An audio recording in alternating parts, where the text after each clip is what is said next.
اصل مسئلہ یہ نہیں ہے کہ میں بازار گیا ہوں بھنڈی لینے کے لیے اور میں بھنڈی لے کر واپس بھی آیا ہوں یا نہیں۔ اصل بات صرف اتنی ہے کہ کیا بھنڈی لانے کے لیے میں نے کوئی عزم بھی کیا تھا یا نہیں، میری کوئی نیت بھی تھی یا نہیں۔ اگر میری نیت تھی، میں نے عزم کیا تھا کہ میں بھنڈی لے کر آؤں گا، تو پھر میں اگر نہیں بھی لایا تو کوئی بات نہیں، خیر ہے، کم از کم میرا عزم تو تھا نا۔ یہ ہے حکومت پاکستان کی اپروچ زندگی کے بہت سے معاملات سے متعلق، کالے دھن کو ختم کرنے سے متعلق، انسانی اسمگلنگ کو ختم کرنے سے متعلق، دہشت گردی کو ختم کرنے سے متعلق۔ اب وزیر اعظم صاحب فرما رہے ہیں کہ جی انسانی اسمگلرز نے پوری دنیا میں پاکستان کو بدنام کیا ہے اپنا کالا دھن کمانے کے لیے، اور ہم ان کو مکمل طور پر ختم کر کے ہی دم لیں گے۔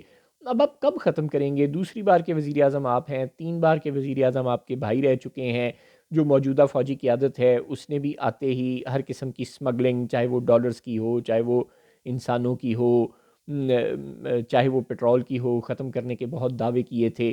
ڈالر کو کنٹرول بھی کر کے دکھایا تھا کسی نہ کسی حد تک، بالکل کم از کم وہ جو اسحاق ڈار صاحب نقصان پہنچا کر گئے تھے اس کو کچھ ریورس کرنے کی کوشش بھی کی تھی، لیکن اس کے بعد کیا ہوا؟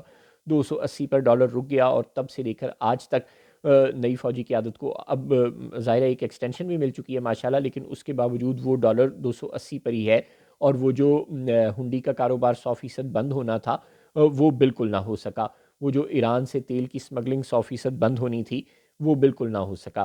ہم دیکھتے ہیں کہ آئے روز کہیں نہ کہیں کوئی کشتی ڈوبتی ہے تارکین وطن کی، غیر قانونی تارکین وطن کی، اور اس میں پاکستانی بھی شامل ہوتے ہیں۔ ہم دیکھتے ہیں کہ کوئی دن اب ایسا نہیں گزر رہا جب عرب ممالک اور کوئی نہ کوئی اور ملک پاکستانیوں کو ڈپورٹ نہ کر رہا ہو، جو وہاں جا کر بھیک مانگ رہے ہیں، جو وہاں اسمگل ہو کر گئے ہیں، ان کے پاس کاغذات پورے نہیں ہیں، اور وہ صرف قسم پرسی کی زندگی گزار رہے ہیں، بھیک مانگ مانگ کر وہاں کے قوانین کی بھی خلاف ورزی کر رہے ہیں، یا وہ لوگ ان کی جیلوں میں قید ہیں۔ دنیا بھر میں پاکستانی بہت بڑی تعداد میں غیر ملکی جیلوں میں قید ہیں، یا غیر ممالک سے ڈپورٹ ہو کر آ رہے ہیں، یا تارکین وطن کی کشتیوں میں ہونے والے سانحات میں بھی پاکستانیوں کی تعداد ہر جگہ شامل ہوتی ہے۔ لیکن وزیر اعظم کہہ رہے ہیں کہ ہم نے عزم کا اظہار کیا ہے کہ جناب ہم یہ انسانی اسمگلنگ ختم کر کے دم لیں گے۔ وہ انٹیلیجنس اور ایف آئی اے کے افسران سے روٹین کی ملاقاتیں کرتے ہیں اور کہتے ہیں کہ آپ نے فلاں گروہ کا سرغنہ پکڑ لیا، آپ نے کمال کر دیا، شاباش۔ بھائی اگر انہوں نے ایک گروہ کا سرغنہ پکڑ لیا ہے اور آپ ان افسران کے ساتھ مل کر ان کو شاباشی دینے بیٹھ گئے ہیں، تو کیا ہم اس کا مطلب یہ سمجھیں کہ تمام گروہوں کے سرغنے پکڑے گئے ہیں؟ کیا ہم اس کا مطلب یہ سمجھیں کہ پاکستان سے انسانی اسمگلنگ ختم ہو گئی ہے؟ ظاہر ہے ایسا نہیں ہو رہا۔ آپ لوگ صرف خبروں میں آنے کے لیے ہر وقت مچلتے رہتے ہیں، آپ لوگ صرف ایک پریس ریلیز جاری کرنے کے لیے بھوکے ہوتے ہیں، آپ لوگوں کو صرف خبروں میں آنے کا شوق ہے۔ آپ لوگوں کو دہشت گردی کا مسئلہ ہو، انسانی اسمگلنگ کا مسئلہ ہو، ڈالرائزیشن کا مسئلہ ہو، چینی کی ہولڈنگ کا مسئلہ ہو، آپ لوگوں کو صرف خبروں میں آنے کا، ٹکرز میں آنے کا شوق ہے، آپ لوگوں کو صرف اپنی تصویریں اور ویڈیوز بنوانے کا شوق ہے۔ مریم نواز تو خام خواہی بدنام ہے کہ وہ وزیر اعلیٰ ٹک ٹاک ہیں۔ وزیر اعظم پاکستان کی بھی یہی حرکتیں ہیں، وہ بھی اسی طرح شو بازیوں میں مصروف ہیں، کنٹرول ان سے کچھ نہیں ہو رہا۔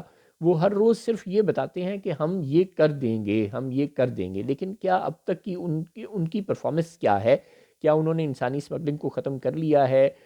کیا بیرون ملک سے پاکستانی ڈپورٹ ہو کر آنا بند ہو گئے ہیں؟ کیا یہ جو کہتے تھے کہ بیوروکریسی عمران خان کے کنٹرول میں نہیں ہے اور ان کے پورے کنٹرول میں آ گئی ہے بیوروکریسی، کیا بیوروکریسی نے بہت اچھا پرفارم کرنا شروع کر دیا ہے؟ ظاہر ہے ایسا کچھ بھی نہیں ہو رہا۔ جو وہ ایک منجھے ہوئے ایڈمنسٹریٹر کے طور پر مرکز میں آئے تھے، کہ پنجاب میں انہوں نے بہت سال کام کیا ہے اور ان کی پاکستان کی انتظامی مشینری پر بہت اچھی گرفت ہے، وہ گرفت کیا اس وقت ہمیں کہیں نظر آ رہی ہے؟ جی ایچ کیو کی ہی گرفت نظر آ رہی ہے، لے دے کر جہاں ہے وہاں ہے، جہاں نہیں ہے وہاں نہیں ہے۔ بدقسمتی سے دہشت گردی کو کنٹرول کرنے میں، انسانی اسمگلنگ کو کنٹرول کرنے میں جی ایچ کیو کی قیادت کی طرف سے بھی بہت بڑے بڑے دعوے ہمیں سنائی دیے گئے تھے جب جنرل باجوہ کے بعد وہاں موسم بدلا تھا، لیکن نہ اس طرف سے ایسی کوئی کامیابی نظر آ رہی ہے کہ دہشت گردی ملک سے 100% کنٹرول ہو جائے، انسانی اسمگلنگ کنٹرول ہو جائے، چینی کی ہولڈنگ کنٹرول ہو جائے، اور ہنڈی کا کاروبار بند ہو جائے۔ اور وزیر اعظم پاکستان تو صرف بدقسمتی سے باتیں کرنے والی مشین ہی بن کر رہ گئے ہیں، عزم کرنے والے، دعوے کرنے والی مشین ہی بن کر رہ گئے ہیں، زیادہ سے زیادہ عمران خان پر تنقید کرنے والی مشین بن کر رہ گئے ہیں۔ عمران خان ان کے اعصاب پر ضرور سوار ہے، وہ اس سے پیچھا نہیں چھڑوا پا رہے، اور جو کارکردگی کے جب آپ انہیں جانچیں تو نہ تو آئی ایم ایف کے ٹارگٹ پورے ہو رہے ہیں اور ریونیو ٹارگٹ پورے ہو رہے ہیں اور نہ ملک سے یہ دیگر مسائل حل ہو رہے ہیں، صرف باتیں سننے کو مل رہی ہیں۔